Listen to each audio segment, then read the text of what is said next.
14ই ফেব্রুয়ারি ছিল সরস্বতী পুজো, আর এবছরের পুজোটা ছিল আমার কাছে ভীষণই স্পেশাল। তার কারণ এবছর পুজোতে জিকো দিয়েছে হাতে খড়ি।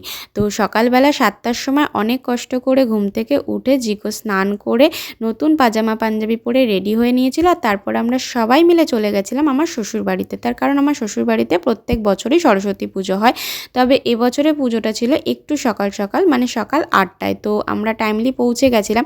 যেহেতু জিকো প্রত্যেক দিন 9টা সাড়ে 9টায় ঘুম থেকে ওঠে, সেখানে ওর কাছে 7টার সময় ওঠাটা ছিল খুবই কষ্টকর।